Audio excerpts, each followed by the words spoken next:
नमस्कार। आप में से कई लोग लगातार मुझसे ये डिमांड कर रहे थे कि मैं राम जन्मभूमि वाला जो कार्यक्रम 5 अगस्त को होने जा रहा है उसके बारे में कुछ बात करूं और उसके बारे में कुछ जानकारी दूं। वैसे तो देखिए, सोशल मीडिया के माध्यम से और टीवी चैनल्स, प्रिंट मीडिया के माध्यम से आप सबको इस कार्यक्रम की अपडेट्स मिल ही रही होंगी। प्रधानमंत्री नरेंद्र मोदी को जो वहाँ पर जाना है और वो उस कार्यक्रम में चीफ गेस्ट होंगे, जहाँ पर राम मंदिर निर्माण के भूमि पूजन की शुरुआत होगी।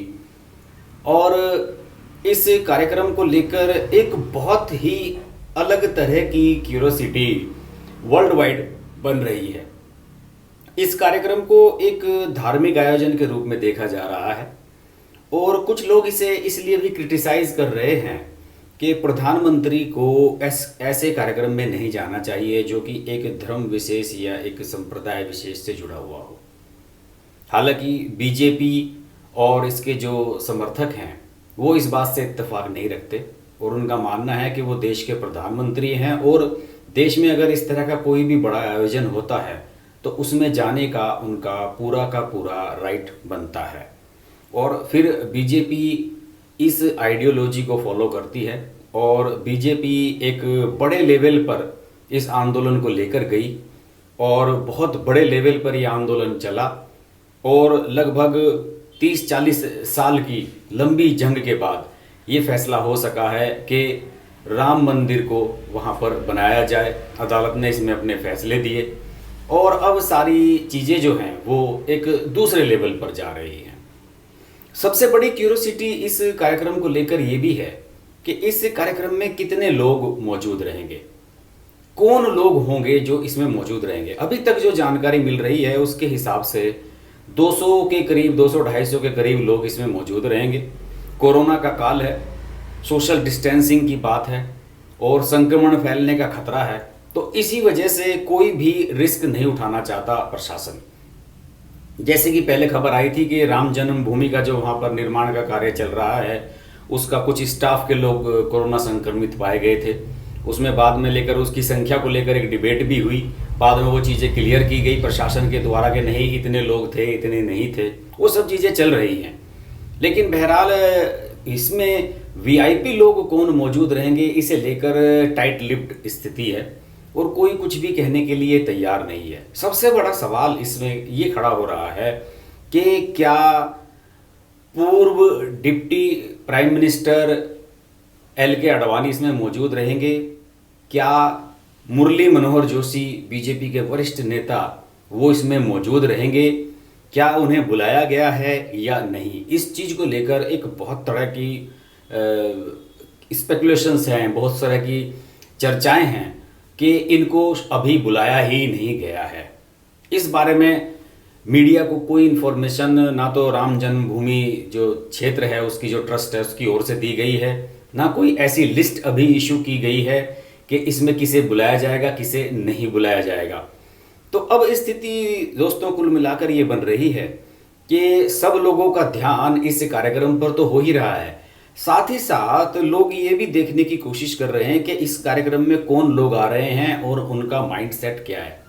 जैसे कि चर्चा ये है कि इसमें उद्धव ठाकरे को बुलाया जाएगा जो कि शिवसेना के प्रमुख हैं और इस समय महाराष्ट्र के मुख्यमंत्री हैं, जबकि महाराष्ट्र में बीजेपी का और शिवसेना का जो गठबंधन है वो टूट चुका है और अब कांग्रेस के सहयोग से, एनसीपी के सहयोग से उद्धव ठाकरे वहाँ सरकार चला रहे हैं। तो दोस्तों ऐसी स्थिति में ये चीज़ें बिल्कुल भी एक राजनीतिक मैसेज देने वाली हो सकती हैं कि इस कार्यक्रम में कौन मौजूद रहेंगे। जैसे कि पहले चर्चा आई थी कि बिहार के चीफ मिनिस्टर नीतीश कुमार शायद इसमें भाग लेंगे। नीतीश कुमार क्यों भाग लेंगे इसका कोई ठोस लॉजिक नहीं है, लेकिन ये है कि चूंकि आने वाले समय में इसी साल के आखिर में बिहार में विधानसभा के चुनाव होने हैं और अब नीतीश कुमार बीजेपी के साथ हैं, तो शायद इस वजह से नीतीश कुमार को इसमें कार्यक्रम में बुलाया जाए, जिससे कि उनकी प्रेजेंस का लाभ वहाँ पर बिहार के जो चुनाव हैं उनमें भी बीजेपी को मिल सके, गठबंधन को मिल सके। लेकिन इस बारे में कोई ठोस बात नहीं की जा रही है। देखिए, एल के आडवाणी और मुरली मनोहर जोशी की अगर मैं बात करूं तो इसमें कोई शक नहीं है कि आज जिस स्थिति में बीजेपी है, जिस स्थिति में ये राम मंदिर निर्माण का कार्य पहुंचा है, उसके लिए अगर कोई व्यक्ति जिम्मेदार है तो वो सिर्फ हैं एल के आडवाणी। 90s में उन्होंने रथ यात्रा निकाली थी और उस रथ यात्रा के बाद भारतीय जनता पार्टी ने पीछे मुड़कर नहीं देखा। भारतीय जनता पार्टी को बने हुए उस समय 10 साल भी नहीं हुए थे और उन्होंने एक बड़ी रथ यात्रा निकाली थी और पूरे देश में एक अलग तरह का माहौल बन गया था मंदिर निर्माण को लेकर। उसके बाद बाबरी मस्जिद विध्वंस हुआ 1 साल के बाद ही, और उसमें एल के आडवाणी, मुरली मनोहर जोशी, उमा भारती, विनय कटियार, ये लोग नामजद हुए। अब तक ये लोग वो उसके मुकदमे झेल रहे हैं। और एल के आडवाणी तो अभी 1 हफ्ते पहले ही सीबीआई जो स्पेशल कोर्ट इसकी जांच कर रही है उसके सामने पेश हुए हैं और सुप्रीम कोर्ट ने यह आदेश दिया है कि इस मामले में फैसला 30 अगस्त से पहले दिया जाए, यानी कि एल के आडवाणी उस मामले में दोषी हैं या नहीं, उनके साथ क्या किया जाना चाहिए, इस मामले को लेकर 30 अगस्त से पहले डिसीजन आ जाना है। तो ऐसी स्थिति में बीजेपी इन लोगों को इस कार्यक्रम में बुलाती है या नहीं, ये बहुत बड़ा सवाल है। जो लोग राम मंदिर आंदोलन से जुड़े हुए हैं उनकी तो दिली इच्छा है कि ये दोनों नेता उसमें मौजूद रहें और इनके बिना उस कार्यक्रम की कोई वैल्यू नहीं है। लेकिन दूसरी ओर प्रशासन और सरकार इस चीज़ को लेकर बहुत फूंक फूंक कर कदम रख रहे हैं और इसके अलावा कई और चीज़ें भी ऐसी वहाँ पर चल रही हैं जिनके बारे में चीज़ें स्पष्ट नहीं हो पा रही हैं। अब तक ये क्लियर हुआ है कि आरएसएस के प्रमुख मोहन भागवत वहाँ मौजूद रहेंगे और चूंकि मुख्य यजमान उसमें सीएम योगी आदित्यनाथ हैं, वो अगवानी करेंगे और नरेंद्र मोदी वहाँ पे एयरफोर्स के प्लेन से पहुँचेंगे एयरपोर्ट पर। और उसके अलावा नरेंद्र मोदी को एक राम मंदिर की एक रिप्लिका भी भेंट की जाएगी लकड़ी की बनी हुई और वो योगी आदित्यनाथ उसे भेंट करेंगे। और भी इसमें काफ़ी चीज़ें चल रही हैं, लेकिन फिलहाल जो इसमें सबसे दिलचस्प सवाल है दोस्तों वो यही है कि इस कार्यक्रम में क्या एल के आडवाणी और मुरली मनोहर जोशी को बुलाया जाएगा या नहीं, ये बहुत बड़ा सवाल है। संगठन बीजेपी चाहती है कि बुलाया जाए, जबकि प्रशासन और दूसरे चीज़ों से जुड़े हुए जो लोग हैं वो चाहते हैं कि इसको अभी दूर रखा जाए। बहरहाल इस पर सबकी नज़र बनी रहेगी, हम भी इस पर नज़र बनाए रखेंगे। मैं आने वाले 2-3 दिन में कई और वीडियो इस पर ला रहा हूँ राम मंदिर पर, हम बात करते रहेंगे। देखते रहिए हर्ष की बात लाइव।